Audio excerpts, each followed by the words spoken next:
교회는 환난을 통과하지 않는다. 왜 통과하지 않는가? 사람마다 항상 자기 육신을 미워하지 않고 오히려 육성하고 아끼기를 주께서 교회에게 하신 것 같이 하나니. 예수님 영접해서 하나님 나라 안에 들어간 이 사람들, 이 교회가 이번 휴거되잖아요. 근데 그 교회를 자기 몸처럼 아끼는데 왜 대환란에 남기겠어요? 하나님께서. 대환란은 온 세상을 시험하는 때이고 심판하고 판단하는 때예요. 대환란에 남긴다는 말은 하나님의 진노를 받는다는 말입니다. 지옥만이 하나님의 진노의 장소가 아니에요. 그러므로 이제 그의 피로 의롭게 되었으니 우리가 그를 통하여 진노로부터 구원받게 되리라. 지옥에서 당연히 구원받는 것도 있지만 대환란의 진노로부터 구원받게 해요. 교회는. 슬프도다 그날이 크므로 어떤 때도 그와 같이 안나니 그날은 야곱의 고난의 때라. 대환란은 야곱의 고난의 때예요. 이스라엘 민족의 고난의 때. 이들의 민족적인 죄, 메시아를 거부한 그 죄를 대환란의 심판을 통해서 씻어내고 전체가 돌아서게 돼 있어요. 그러니까 교회와는 상관없어. 이 대환란은. 교회는 환란 전에 휴거되고 복음을 거부한 사람들이 여기에 남는구나. 그래서 야곱의 고난의 때를 유대인들이 견디는데 이방인들도 다 같이 고난을 받는 겁니다.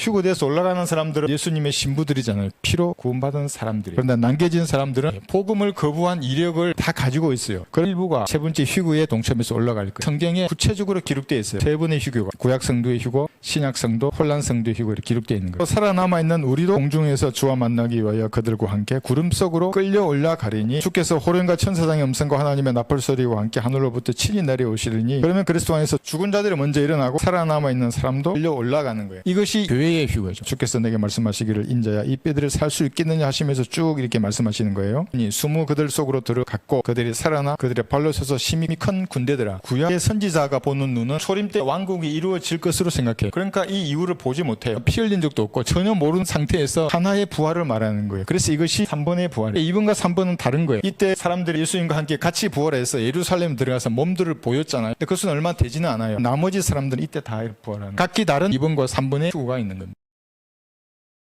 AD 200년까지는 환란 전 휴거를 다 같이 믿었어요. 언제부터 이것이 무너지기 시작하는가? 오리겐이 등장해요. 성경을 영적으로 비유적으로 풀기 시작하는 겁니다. 콘스탄틴이 등장하고. 그러면서 이제 성경들을 믿는 사람들 전부 지하로 숨는 거예요. 수면 위로 드러나지 않아요. 필라델피아 교회 시대가 오기까지는 전부 다 박해받는 사람들이었어요. 그리고 말씀의 변개가 일어나기 시작하는 겁니다. 그때부터 2000년 지났잖아요. 벌써 얼마나 많이 성경이 변개되고 얼마나 많은 마귀의 교리들이 여기서 나왔겠어요. 개혁 성경에서는 성경이 바로 여기서 나온 거예요. 신의 사본과 바티칸 사본에서. 그래서 로마 가톨릭 성경을 쓴다고 말하는 거예요. 프로테스탄트라면 가톨릭 성경을 쓰지 말아야죠. 왜 신의 사본과 바티칸 사본을 주본으로 사용하는 거예요.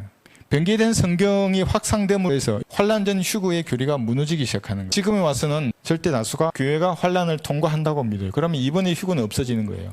이것이 일로 가버리는 거예요. 그러면 어린 양의 혼인식, 그리스도의 심판석 이 언제 하는 거예요? 그 다음에 바로 재림인데 그 사람들은 여기에도 대답할 수 없어요. 성경이 다 어긋나요. 맞지 않아요. 예언들이. 지금 이 대환란을 겪고 있다고 많은 사람이 얘기해요. 뭐 지금 5개 물렸고 그 나팔이 뭐 트럼프가 어쩌고 뭐 오만 말도 안 되는 말들 다 하는 거예요. 이렇게 섞어버리니까.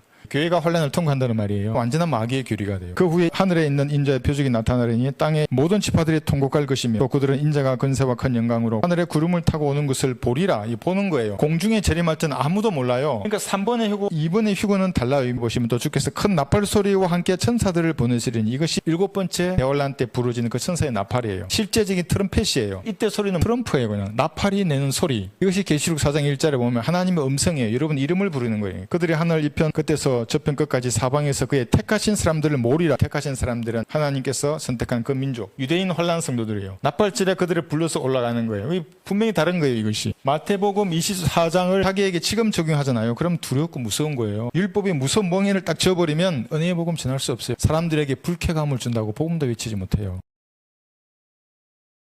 그러니까 대환란에 접어들면 하나님의 경륜이 또 바뀌어요. 세대를 다스리는 방법이 바뀌는 거예요. 교회 시대 율법은 죽었잖아요. 대환란 때 율법은 다시 살아나서 능력을 발휘하는 거예요. 그래서 무서운 때예요. 대환란 때. 경륜이 바뀌고 과도기가 항상 있어요. 마태복음, 히브리서, 사도행전 어려워요. 2개의 복음이 동시에 들어가 있어요. 구원받는 방법도 동시에 2가지가 들어있어요. 과도기니까. 과연 너희를 위하여 내게 주신 하나님의 은혜의 경륜을 너희가 들었을진데 그분이 계시로 내게 신비를 알게 하신 것이며 그것이 성령으로 그의 거룩한 사도들과 선지자들에게 지금 계시던 것처럼 다른 시대들에서는 사람들의 아들들에게 알려지지 아니하였습니다. 이는 이방인들이 복음을 통하여 그리스도 안에서 공동 상속자가 되고 한 몸이 되며 그의 약속의 동참자가 된다는 것이라. 이 은혜의 복음은 바울의 지식이에요. 나의 지식이죠. 왕국 복음이 처음 전해졌다가 거부되니까 교회 시대 은혜의 복음이 전해져요. 그리고 다시 대화를 나눌 때 왕국 복음이 또 전해지는 겁니다. 이렇게 경륜이 바뀐다는 걸 모르고 2번을 3번과 합쳐버리면 이상한 사람이 되는 거예요. 이것을 거부하면 이해할 수 없어요. 성경은 섞여버리는 겁니다.